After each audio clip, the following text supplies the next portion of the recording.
Hello Internet, this is David. So, I'm really opinionated about my pop culture. Sometimes even my friends don't know what I'm talking about. So today I thought it'd be fun to talk about things that I really enjoy and would highly recommend that maybe not everyone has heard about. So, this is David Recommends. Really? Really? We're really going with the misspelled title? We have some standards here. Can we fix this, please? Thank you. Alright, so let's start with TV. One of my favorite TV shows is Doctor Who. It's a British science fiction program. It's been running for almost 50 years, although there is about a 15 or so year gap where it wasn't on the air. I'm a big fan of the really clever writing, and I think the characters are really memorable, so you should check it out, whether you like the classic series or the revived series. They're both great. I also grew up watching a show on the Sci-Fi Channel called Stargate SG-1. Lots of adventure and cool aliens and nifty ideas. It's a lot of fun. I'm also kind of obsessed with the Muppets and the Muppet Show that aired in the 70s and into the 80s.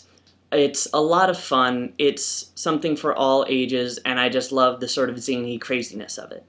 Lastly, if anyone's a fan of animation, I would highly recommend Avatar: The Last Airbender. I know it's supposedly made for kids, but they get into some really heavy stuff, some things of philosophy, and I think it's enjoyable for people of all ages.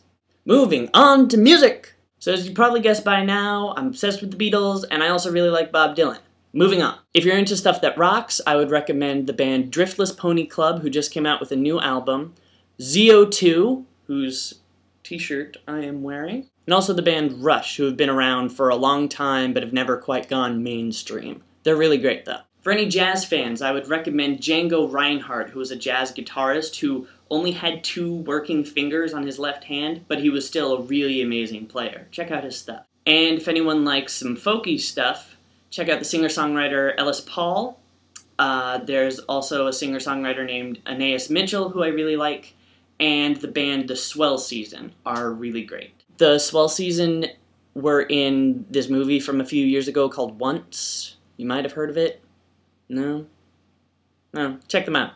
That actually brings us into movies! So, my all-time favorite film is The Princess Bride. I know it line by line. It's a lot of fun, high adventure. I think it's pretty great. I would also highly recommend anything by the Marx Brothers. I started with the movie A Night at the Opera. It's one of their better known ones, but pretty much all their movies are really funny, really clever. I think they're fantastic. I also recommend checking out this movie The Sting, which has Paul Newman and Robert Redford. It's very good, and they actually teamed up again in the movie Butch, Cassidy and the Sundance Kid, which is another favorite. Lastly, I would recommend you check out the movie Labyrinth.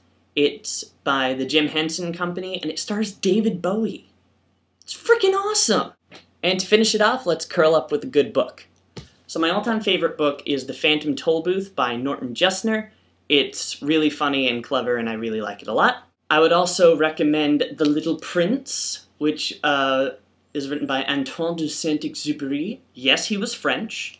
It's also very imaginative and sort of Peter Pan-ish, I guess. Switching gears completely, we have Fear and Loathing in Las Vegas, which was also made into a movie starring Johnny Depp. It's by Hunter S. Thompson, who was a crazy gonzo journalist. This book deals with the drug culture and also what happened when the 60s ended.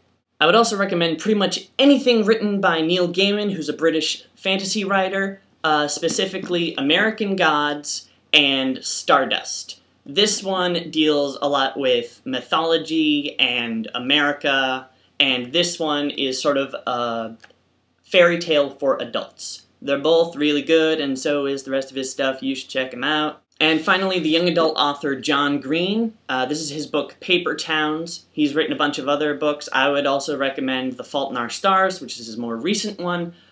He's really great, very clever, does really good stories, and I really like his books. So there you have it. Those are the things that I really like that some of you probably have never even heard about, and I would recommend them to you to check out so that you know what I'm talking about when I talk about stuff. Thanks for watching. Goodbye!